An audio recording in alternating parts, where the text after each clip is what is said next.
अब वो बिमला चौधरी जी आई पटौदी से, हमारी विधायिका, हम्म। उन्होंने कहा कि रेवाड़ी में हम किसी को कुंवारा नहीं रहने देंगे।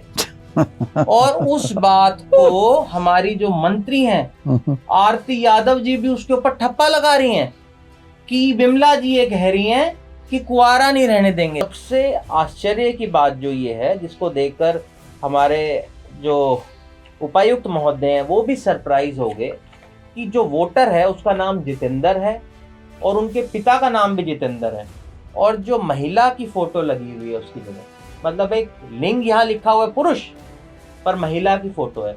कि हमने आज से पहले कभी नहीं देखा कि मुख्यमंत्री नगर परिषद और नगर पालिका चुनाव के लिए प्रचार करने आए। राव इंद्रजीत जी तो अपने चुनाव में ही कभी इतनी मेहनत नहीं करते हैं, और उनकी बेटी हमारी बहन आरती राव जी, मैं देख रहा था, आज 6 वार्डों के अंदर कार्यक्रम कर रही है, और उनके सारे मंत्री विधायक लगे हुए हैं, सारी ताकतें लगी हुई हैं। जैसे आप और मैं बैठे हुए हैं, ऐसे सांसद जी और मुख्यमंत्री जी बैठे हुए हैं, और इधर साइड में एक मुद्दा लगा हुआ है जिसपे हमारे विधायक कृष्ण कुमार जी बैठे हुए हैं, एक चुने हुए प्रतिनिधि जिनको हजारों वोटों से चुनकर लोगों ने भेजा है। वो क्या बताना चाहते हैं कि आज भी वही समय रहेगा कि अनुसूचित जाति के जो लोग हैं वो जमीन पे बैठेंगे और राजा जो हैं वो सिंहासन पे बैठेंगे। पर यहाँ पर जो चुनाव लड़ रहे हैं वो ना तो बलजीत यादव जी हैं ना पूनम यादव जी हैं, पर उनको पार्टी से निष्कासित किया गया। ये किस लिए किया गया, मैं आपको सच्चाई इसकी बताता हूँ। उनके ऊपर इतने आरोप हैं भ्रष्टाचार के, अगर वो वोट मांगने जाती बीजेपी के लिए तो जो सारा भ्रष्टाचार ये किया है वो सारी गाज भारतीय जनता पार्टी पे पड़ती। अभी राव इंद्रजीत जी मंच से कह रहे थे कि अगर चेयरमैन विपक्ष का बनता है तो वो काम नहीं कर पाएगा क्योंकि वो सत्ता के अंदर नहीं होगा। तो आप चुनाव कराने की जरूरत क्या, आप चुनाव कराना बंद कर दीजिए। फिर उस पर मोहर विपुल गोयल जी ने लगा दी। विपुल गोयल जी आकर ये कहते हैं कि अगर निर्दलीय आपने प्रत्याशी चुन लिए तो उनको हम काम नहीं करने देंगे, उनको हम ग्रांट नहीं देंगे जी। एक रेवाड़ी के और एक स्थानीय नेता हैं जी, जो बहुत लेबर वो कार्ड बनवाते हैं जी जी, वो जा रहे हैं उनके पास, कह रहे हैं अगर वोट नहीं दी भारतीय जनता पार्टी को तो तुम्हारे कार्ड हम काट देंगे।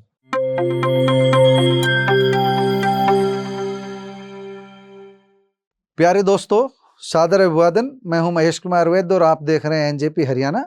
दोस्तों, हमारे साथ मौजूद हैं खास मेहमान चिरंजीव राव, एआईसीसी के सेक्रेटरी।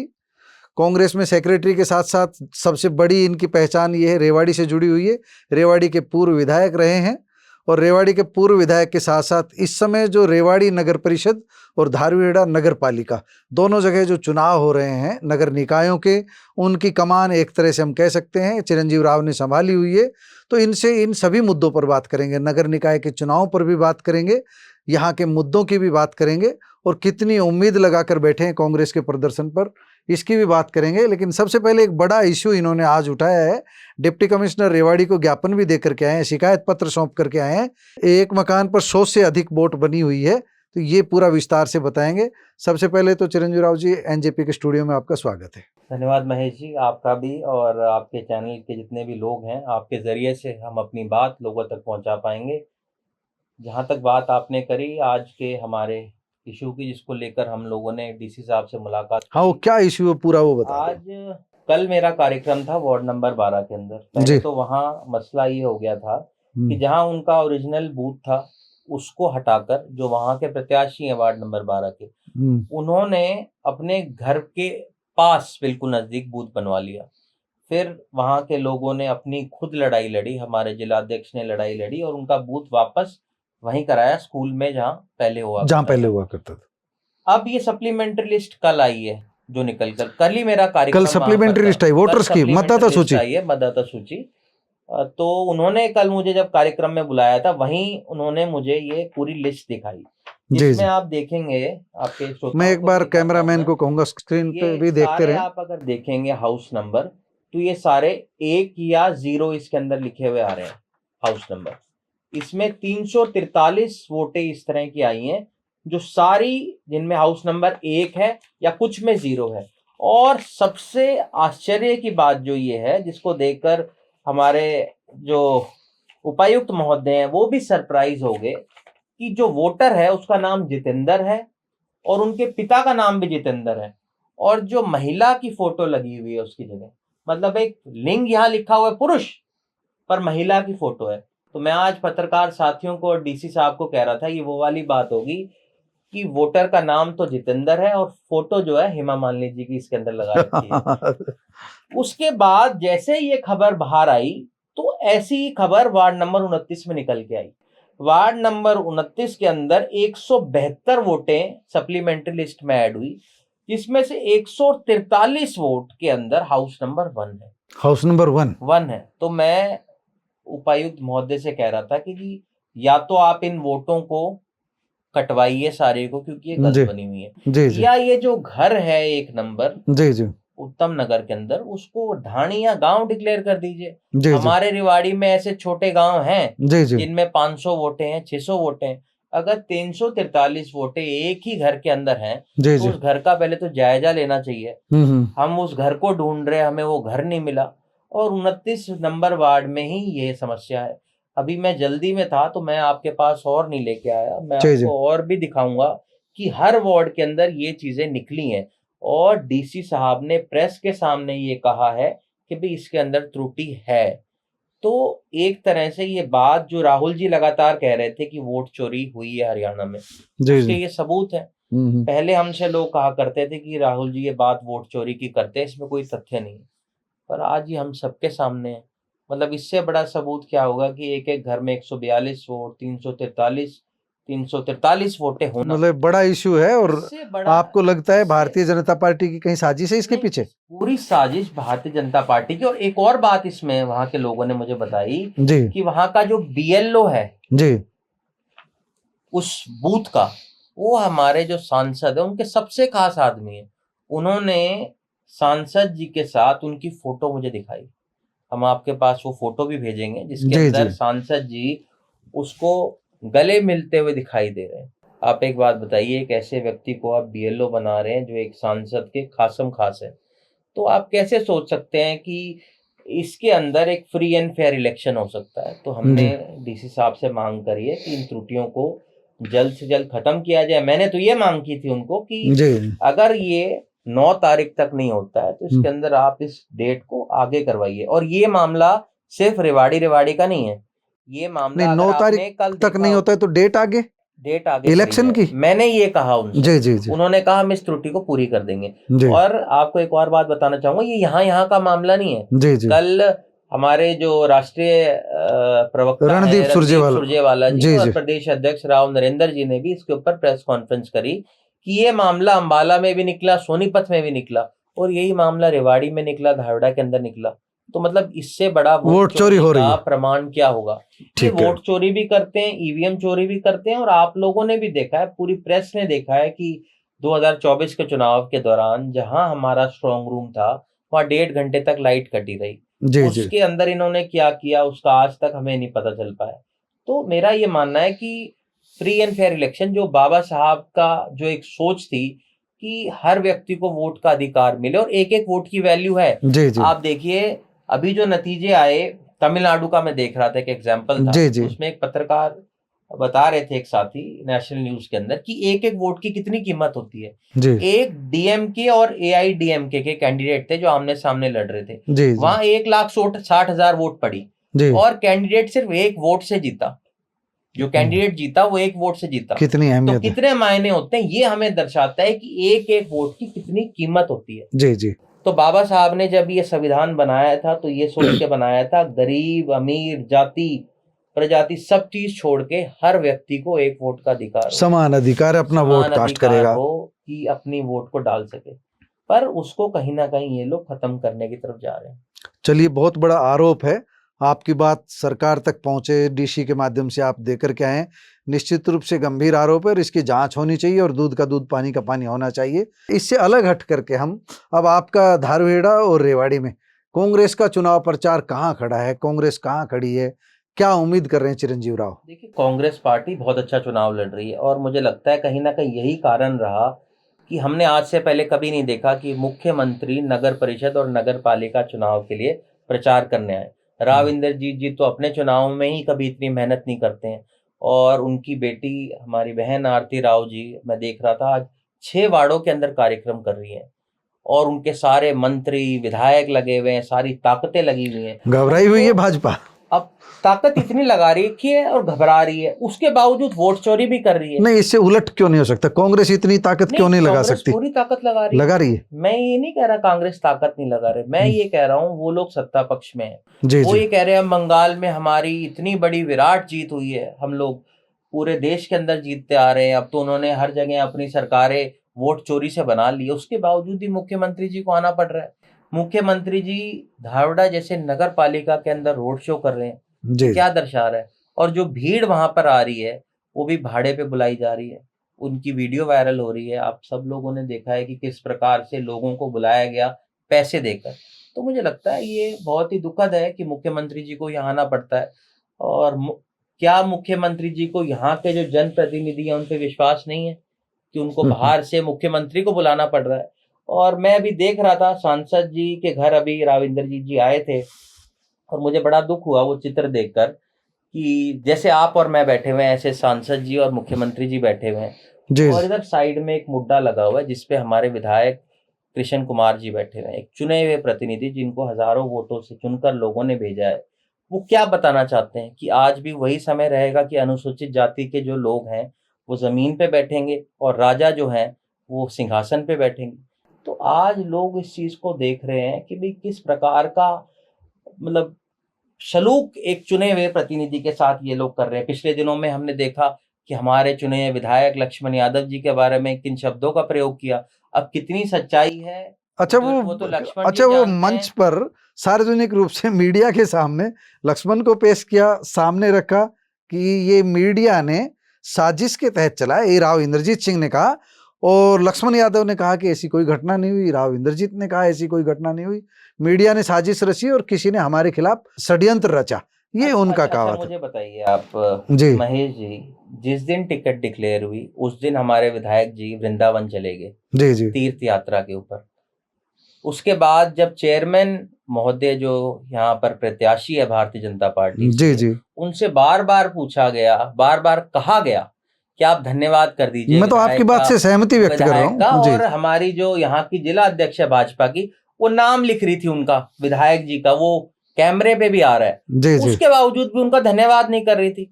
तो ये तो साफ है कि फूट है, खिलाफ एक तो फूट है, और जिन शब्दों का चयन किया गया वो निंदनीय है, दुखद है। और ऐसा नहीं है कि एक दो नेता इस प्रकार के शब्दों की प्रणाली का इस्तेमाल करते हैं। भजन लाल जी जो इतने हमारे पुराने नेता थे, जो मुख्यमंत्री इस प्रदेश के रहे, उनका बड़ा योगदान रहा, हमारे पार्टी के वरिष्ठ नेता थे, उनके बारे में जो शब्दों का प्रयोग रेखा शर्मा जी ने किया, फिर मोहनलाल बडोली जी ने कहा कि भाई उन्होंने ठीक शब्दों का इस्तेमाल किया है। तो ये क्या दर्शाता है? ये लोगों का इस्तेमाल करते हैं, इस्तेमाल करके उनको, तो कांग्रेस तो कोर्ट में गए, Chandramohan Bishnoi use and throw करती है। और यही चीज देखिए भजन लाल जी के खिलाफ किया। और मैं अभी एक और एग्जाम्पल मुझे याद आया, 18 लोग निष्कासित किए गए हैं भारतीय जनता पार्टी द्वारा, जिनमें से एक पूनम यादव जी हैं जो पूर्व चेयरमैन थी, और बलजीत यादव जी हैं, कंवर सिंह जी हैं। अब मुझे एक बात समझ में नहीं आई कि उसको निलंबित किया जाता है, पार्टी से निकाला जाता है जो पार्टी के खिलाफ चुनाव लड़ता है, पर यहाँ पर जो चुनाव लड़ रहे हैं वो ना तो बलजीत यादव जी हैं ना पूनम यादव जी हैं, पर उनको पार्टी से निष्कासित किया गया। ये किस लिए किया गया, मैं आपको सच्चाई इसकी बताता हूँ। उनके ऊपर इतने आरोप हैं भ्रष्टाचार के, अगर वो वोट मांगने जाती बीजेपी के लिए तो जो सारा भ्रष्टाचार ये किया है वो सारी गाज भारतीय जनता पार्टी पे पड़ती। मतलब आप सोच रहे हो पूनम और बलजीत का निष्कासन भ्रष्टाचार के छींटे खुद पर न गिरे बीजेपी पर, इसलिए किया गया है? आपको क्या लगता है? आप मुझे एक बात बताइए। मैं तो चिरंजीव राव से सुनना चाहूंगा। परिवार के अंदर मैं तो साझे का आदमी हूं। देखिए मेरा ये मानना है, इस लोकतंत्र के अंदर हर व्यक्ति का अधिकार है चुनाव लड़ने के लिए, जी है ना जी। तो चुनाव लड़ रही है उनकी भाभी, निकाल रहे हो आप उनको। ऐसे तो बहुत लोग हैं जो चुनाव लड़ते हैं पर उनको निष्कासन नहीं किया जाता। 5 साल से हम जो आरोप लगा रहे थे इनके ऊपर, उसके ऊपर इन्होंने स्टैंप लगाई है कि इन लोगों ने भ्रष्टाचार किया है। ये साबित हो गया इनको बाहर निकालने से। जी। और हर बार राव इंद्रजीत जी, हर बार भाजपा ये सोचती है कि लोगों को हम बरगला देंगे, पर अब की बार लोग इनकी बातों में आने वाले नहीं है, और ये लोगों को डरा भी रहे हैं। अभी राव इंद्रजीत जी मंच से कह रहे थे कि अगर चेयरमैन विपक्ष का बनता है तो वो काम नहीं कर पाएगा क्योंकि वो सत्ता के अंदर नहीं होगा। तो आप चुनाव कराने की जरूरत क्या, आप चुनाव कराना बंद कर दीजिए। बाबा साहब ने जब ये संविधान बनाया था, चुनावी प्रक्रिया जब की थी, अलोकतांत्रिक इसीलिए बात तो की होती है, थी किसी की भी सरकार आओ, कोई कि भी करो। सत्ता रहे चाहे विपक्ष रहे। जी अब इस तरह से तो चुनाव कराने बंद ही कर देने चाहिए। फिर उस पर मोहर विपुल गोयल जी ने लगा दी। विपुल गोयल जी आकर ये कहते हैं कि अगर निर्दलीय आपने प्रत्याशी चुन लिए तो उनको हम काम नहीं करने देंगे, उनको हम ग्रांट नहीं देंगे। तो मेरा को ये लगता है भी निर्दलियों को या सत्ता में जो नहीं है ये तो बिल्कुल ही उनको गैर चुनाव ही नहीं लड़ना लोकतांत्रिक। चाहिए। जी जी जी गैर लोकतांत्रिक है जी जी। और जनता इस चीज को देख रही है। लेकिन तो आप इसका हमारे दर्शकों को कैसे जवाब देंगे? मान लीजिए कांग्रेस की आपकी चेयरपर्सन चुनी जाती है, निहारिका को जिम्मेदारी मिल जाती है नगर परिषद चेयरपर्सन की, वहां कुमारी राज को मिल जाती है, भारतीय जनता पार्टी के नेता कह रहे हैं मदद नहीं करेंगे, आप जस्टिफाई करिए कैसे काम करेंगे वो जो। जस्टिफाई आपको करता हूँ। हमारी इसी तरह से हमारे चेयरमैन कालावाली के अंदर है और सिरसा के अंदर है, वहाँ हमारे चेयरमैन है, वहाँ आप जाकर देखिए काम हो रहा है। 2% का रेवेन्यू है जो तो स्टेट गवर्नमेंट से हमें आना ही होता है, और कितना ऐसा पैसा है जो किराए का नगर परिषद को आता है जिससे आप काम कर सकते हैं। अभी भी नगर परिषद के अंदर फंड है, और ये तो चेयरमैन के अंदर कराने की क्षमता होनी चाहिए। 12 साल से तो इन्हीं के चेयरमैन थे। राव इंद्रजीत जी अपने भाषणों में कह रहे हैं कि रेवाड़ी के अंदर विकास नहीं हुआ, रेवाड़ी के अंदर पीने के पानी की समस्या है, सीवरेज ओवरफ्लो की समस्या है, बेसहारा पशुओं की समस्या है, प्रॉपर्टी आईडी की, फैमिली आईडी की। वो तो विपक्ष का काम कर रहे हैं जी, हमें कुछ कहने को ही नहीं है। राव इंद्रजीत जी ये कह रहे हैं कि मैं साल में 10 या 12 बार मीटिंग में आऊंगा, 4-5 बार। 4-5 बार। जी जी। इसका मतलब ये है कि 12 साल से जो चेयरमैन बन रहे थे वो नकारा थे, और 12 साल से इनकी सरकार थी। अब मुझे ये बताइए, जब से हमारी सरकार इनकी आई है, इन्होंने एक विकास कार्य रेवाड़ी में कराया हो, ये बता दें। अब इनके जो विधायक हैं, मंत्रियों, बात ही अजीब करते हैं। अब वो बिमला चौधरी जी आई पटौदी से, हमारी विधायिका, उन्होंने कहा कि रेवाड़ी में हम किसी को कुआरा नहीं रहने देंगे। और उस बात को हमारी जो मंत्री हैं आरती यादव जी भी उसके ऊपर ठप्पा लगा रही हैं कि बिमला जी ये कह रही हैं कि कुआरा नहीं रहने देंगे। तो ब्याह कराएंगे। आपको ब्याह कराने के लिए यहाँ नहीं बुलाया गया है, आपको विकास के लिए बुलाया गया है। हमारी जब सरकार यहाँ थी, हमने रेवाड़ी में यूनिवर्सिटी बनाई, हमने खरखड़ा में कॉलेज बनाया, हमने लड़कियों का कॉलेज बनाया, हमने ITI बनवाई, पॉलीटेक्निक लिसाना के अंदर बनवाई, सिविल हॉस्पिटल बनवाया, ट्रॉमा सेंटर बनवाया, रीजनल सेंटर आपका बनवाया, आपका जो PWD रेस्ट हाउस है, इरिगेशन रेस्ट हाउस है, सीनियर सिटीजन क्लब है, जिम खाना क्लब है, आपका ओल्ड एज होम है। बहुत लंबी ये सारे सूची। काम हमारे सामने, पावर हाउसेस आपके मौखिक याद हमारे समय के अंदर कराए गए। नहरों का जाल जो है, कालका के अंदर जो पानी की जो पीने की समस्या थी उसको दूर किया गया, रोडों का जाल बिछाया गया। आप नाई वाली जो पुल है, आपको याद होगा, वो जो बाहरी बस्तियां हैं उनको जोड़ने के लिए जो पुल बनाया गया, वो हमारे समय के अंदर बनाया गया। झज्जर पुल जो है वो हमारे समय के बनाया गया, जहाँ दिक्कत थी लोगों को जाने के लिए। जी जी। तो ये सब काम हमारे समय में हुआ। जो बस स्टैंड की जो जमीन थी वो चिन्हित हम करके गए थे, ये उसको 12 साल में नहीं बनवा पाए। धारवेड़ा के बस स्टैंड नहीं बनवा पाए। धारवेड़ा में गंदे पानी की समस्या है, उसको ये दूर नहीं कर पाए। धारवेड़ा के अंदर सीवरेज की समस्या है। धारवेड़ा के अंदर कोई विकास जो नहीं हो पाया 12 साल में। उन्होंने एक काम जो किया हो ये बताएं कि इन्होंने किया है। जितने भी आपके सामुदायिक भवन है, जी जी, चाहे पंजाबी भवन हो, चाहे जाट भवन हो, यादव भवन हो, ये कब बना? जब हम लोगों की सरकार थी। सैनी धर्मशाला धारवेड़ा की तब बनी जब हमारी सरकार थी। मेरे ससुर भी वहां 11 लाख रुपए देके गए थे सैनी धर्मशाला के अंदर। जी जी। कहने का मकसद ये है, रविदास मंदिर आप देखिए जी, उसको किसने बनाया? ये सब काम तब हुआ जब कांग्रेस पार्टी की सरकार थी। कांग्रेस पार्टी 36 बिरादरी की सरकार है, और ये पार्टी जो भारतीय जनता पार्टी की है, केवल मात्र लोगों को धर्म जाति पे बांटने का काम करती है। आप देखिए, मैं भी देख रहा था रास्ते में, किसी भाई ने मुझे एक वीडियो भेजी जिसमें इनका एक चुना हुआ पार्षद अग्रवाल समाज को गालियां दे रहा है। इससे दुखद क्या हो सकता है कि जिस समाज का वो स्वयं है उसी समाज को वो गाली दे रहा है। उससे दुखद कुछ नहीं हो सकता। जी जी जी। ब्राह्मण समाज के साथ इन्होंने क्या किया? ब्राह्मण समाज, भारतीय जनता पार्टी कहती है कि इस पे हमारा हक है, ये वोट हमारा है। ब्राह्मण समाज को 32 वार्डों में से इन्होंने एक भी टिकट नहीं दी। जी जी हमारे समय में 11-11 पार्षद जी पंजाबी समाज से आते थे, इन्होंने केवल मात्र 2 टिकटें उनको दी। एक इनका बहुत पुराना कार्यकर्ता है सतीजा जी जो थे, जी जी। उनकी इन्होंने टिकट काट दी। वो कितने पुराने इनके कार्यकर्ता थे।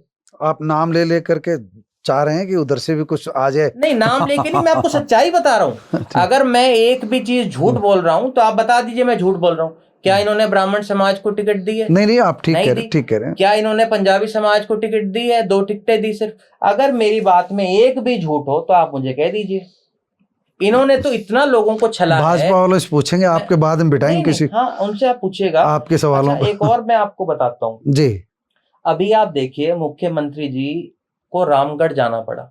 जी जी 302 दिन तक लोग वहां, मेरी माताएं बहनें बुजुर्ग बैठे हुए थे। 320 302 तक तो मुझे याद है, 320 18 दिन और हो गए होंगे। जी जी आप ये देखिए, चुना हुआ प्रतिनिधि यहाँ से जो थे जी वो वहां नहीं गए। मैं 3 बार मुख्यमंत्री जी से मिला इसको लेकर। जी जी मैंने उनसे कहा कि जी आप विधायक जी को कहो कि वहां जाएं, उनकी बात सुने।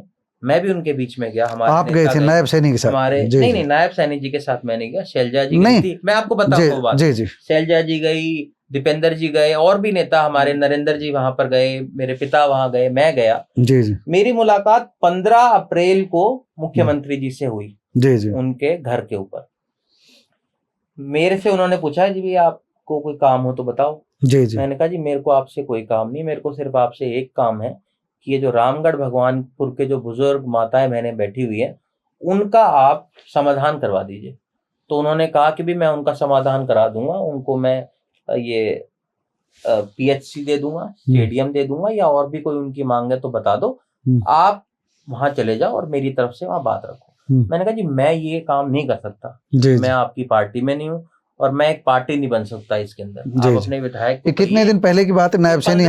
15 अप्रैल की। जी ठीक है, ठीक है। 15 अप्रैल की बात है। मैं उनसे मिला था और मैंने कहा जी आप उनको बोलो। तो उन्होंने मुझे कहा मैं 2 मई को रेवाड़ी आ रहा हूँ, और ये मैं ऑन रिकॉर्ड कह रहा हूँ। आप कभी मुख्यमंत्री जी से मिलें या आप उनसे फोन से पूछ सकते हैं कि मैंने उनसे ये कहा था या नहीं कहा था।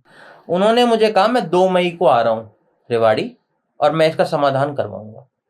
फिर 19 अप्रैल को मैं भगवानपुर गांव में गया। जी जी एक शादी का वहाँ कार्यक्रम था। जी जी एक हमारे बेगराज जी हैं जिनके यहाँ शादी थी, वहाँ रामगढ़ भगवानपुर के लोग थे। उनको मैंने बताया कि जी 2 मई को मुख्यमंत्री जी आ रहे हैं और उन्होंने ये कहा है कि आपका समाधान वो करा देंगे। तो मैं नायब सैनी की तो पॉजिटिव भूमिका रही इसका मतलब। तो ये मैं उसमें ये बता रहा हूँ आपको, उनकी पॉजिटिव रही, पर कहीं ना कहीं वो भी राजाशाही के सामने झुक गए। भाई मांग जो थी, जो वादा किया गया था, वो तो सिविल हॉस्पिटल का किया गया था जो वीडियो वायरल हुई थी। जी जी भाई वादा, आपको पता है महेश जी, हमारे यहाँ ये राजा महाराजा जो थे जी जी वो अपनी बात से नहीं जाते थे, अपनी गर्दन कटवा लेते थे। प्राण जाए पर वचन न जाए, प्राण जाए पर वचन ना जाए। जी जी। और हमारे एक राजा हैं जो उनके बीच में ही नहीं गए और उनकी बात नहीं रखी, और मुख्यमंत्री जी को जाना पड़ा। मुझे मुख्यमंत्री जी से भी सहानुभूति है कि मेरे मुख्यमंत्री को स्वयं जाना पड़ा और वहां का विधायक नहीं गया, सांसद नहीं गया। क्या वो विधायक तो साथ थे, विधायक साथ गए? हाँ, उस दिन बाद, हाँ 320 दिन बाद पहले नहीं गए। उन्होंने माइक पे भी नहीं बोला। नरबीर जी ने उनको कहा कि भाई आप बोलो। उन्होंने कहा जो नरबीर जी कह रहे वही मेरी मानी जाए। तो मतलब वो इतना डर गए थे, जिस गांव ने उनको किनसे डर रहे थे? राजा साहब से डर रहे थे। और किससे डर रहे थे? मुझे क्या डर है? ठीक है, मैं आपको सच बता रहा हूँ जी कि उसके बावजूद भी वो नहीं गए। मैं तो राविंद्र जी से भी कहूंगा कि लोगों के ऊपर इतने जुल्म ना करें कि लोगों को विद्रोह करना पड़ जाए। आज वो समय आ चुका है। जी जी। लोग तैयार बैठे हुए हैं और मुझे लगता है कि अब रेवाड़ी की जनता बहुत समझदार है। तो इस चुनाव को भी राव इंद्रजीत सिंह बनाम कैप्टन अजय सिंह यादव, इस तरह की भी बातें आ रही है। आप किस दृष्टि से देखते हैं? मैं इस चुनाव को देखता हूं, भारतीय जनता पार्टी से प्रताड़ित जो जनता है वो उनके खिलाफ इस चुनाव को लड़ रही है। भारतीय जनता पार्टी ने जो विकास नहीं कराया 12 साल में, उसके खिलाफ जनता इस चुनाव को लड़ रही है और जनता तैयार बैठी हुई है बदलाव करने के लिए। आज आप मुझे एक बात बताओ, जो विधायक मंत्री सांसद डरा रहे हैं लोगों को जी जी कि आने के बाद हम तुम्हारे साथ ऐसा कर देंगे वैसा कर देंगे, और मुझे एक और बात याद आई, जी एक रेवाड़ी के और एक स्थानीय नेता हैं जी जो बहुत लेबर वो कार्ड बनवाते हैं, जी जी वो जा रहे हैं उनके पास, कह रहे हैं अगर तुमने अगर वोट नहीं दी भारतीय जनता पार्टी को तो तुम्हारे कार्ड हम काट देंगे। डरा रहे हैं, डरा रहे हैं लोगों को। वो तो कल इंटरव्यू देके गए, यहीं थे, बैठे थे जो। आप पता करवा लीजिए, आपको बता देंगे गरीब लोग, मैं आपको वो भी दिखा दूंगा, मैं वीडियो मंगवा रहा हूँ उसकी, जिनका आप जिक्र कर रहे हैं, जी वो जी डरा रहे हैं लोगों को। तो डराने से क्या होगा, आप चुनाव मत कराइए, हमें कोई दिक्कत नहीं है।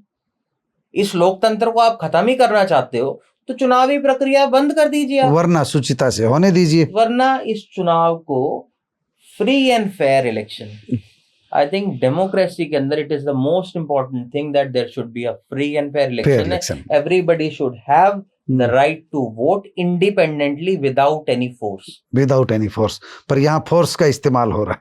फोर्स का इस्तेमाल ये लोग हो रहे हैं, और वार्ड नंबर 12 के अंदर ये कह रहे थे हम पूरी ताकत लगाएंगे, गुंडागर्दी करेंगे। हमने उपायुक्त महोदय से मांग करी है कि उसको सेंसिटिव बूथ बनाया जाए, उसको बनाया गया है। तो मैं कहूंगा कि अच्छी बात है, हमारा प्रशासन जो है, कम से कम कुछ लोग ऐसे हैं जो चाहते हैं कि चुनाव फ्री एंड फेयर हो। चलिए, अब एआईसीसी के सेक्रेटरी हैं आप, थोड़ा सा राजनीतिक मुद्दों पर आते हैं। नगर निकाय के अलावा जो है, कल यानी आज 7 मई है, 8 मई को राहुल गांधी गुरुग्राम आ रहे हैं ब्रजेंद्र सिंह की सद्भाव यात्रा में शामिल होने के लिए। इस यात्रा को, सद्भाव यात्रा को, राहुल गांधी के आगमन को आप किस दृष्टि से देखते हैं? चिरंजीव राव की क्या राय, इससे कांग्रेस को कितनी ताकत मिलेगी, कांग्रेस कितनी एकजुट हो पाएगी? क्या जो अब तक इस यात्रा को अनधिकृत कह रहे थे वो भी इस यात्रा में शामिल होंगे? आपका क्या सोचना है? देखिए, मेरा ये मानना है, कोई भी व्यक्ति अगर कांग्रेस पार्टी का झंडा लेके, शायद हमारी पहले भी इस पे बात हुई थी, मैंने कहा था कांग्रेस पार्टी का झंडा लेकर अगर कोई भी चल रहा है, वो साधारण सा कार्यकर्ता भी चल रहा है, तो वो बल देने का काम कर रहा है कांग्रेस पार्टी को। और मुझे लगता है वो गांव-गांव गए हैं, ढानी-ढानी गए हैं, तो उन्होंने कांग्रेस पार्टी को मजबूत करने का ही काम किया। और अच्छी बात है, राहुल जी आ रहे हैं, राहुल जी हमारे नेता हैं, वो आएंगे तो हमारे लोगों को और बल मिलेगा, यहाँ भी हम लोगों को फायदा मिलेगा। राहुल जी जब भी आते हैं, वोट चोरी की बात करते हैं, हर तरह के मुद्दे वो उठाते हैं, तो अच्छी बात है। हमें बहुत खुशी हुई जब हमारे नेता हरियाणा के अंदर उनका आगमन हो रहा है। और मैं तो यही कहूंगा कि उनकी यात्रा अच्छी यात्रा रही है, उन्होंने लोगों के बीच गए हैं, और आने वाले समय में उनको इसी तरह मेहनत करते रहें। उनका मुझे लगता है उज्जवल भविष्य है। एक बहुत ही अच्छे वो नेता है, पूर्व में सांसद रहे, एक अधिकारी रहे, उन्होंने अच्छा काम किया है। चिरंजीव राव जी को भाजपा के भीतर से, भाजपा में भी एक गुटबाजी नजर आ रही है, थोड़ी। उसमें हम जो सुन पा रहे हैं वो ये है कि कांग्रेसी नेता उन भाजपा नेताओं से संपर्क कर रहे हैं लगातार, जिनसे उम्मीद है कि ये एंटी राव खेमे में बैठे हुए हैं, इनसे कुछ मदद हो सकती है। कुछ जो तटस्थ लोग हैं, जैसे सतीश यादव में नाम लें जो अभी, उनसे भी संपर्क साधा जा रहा है।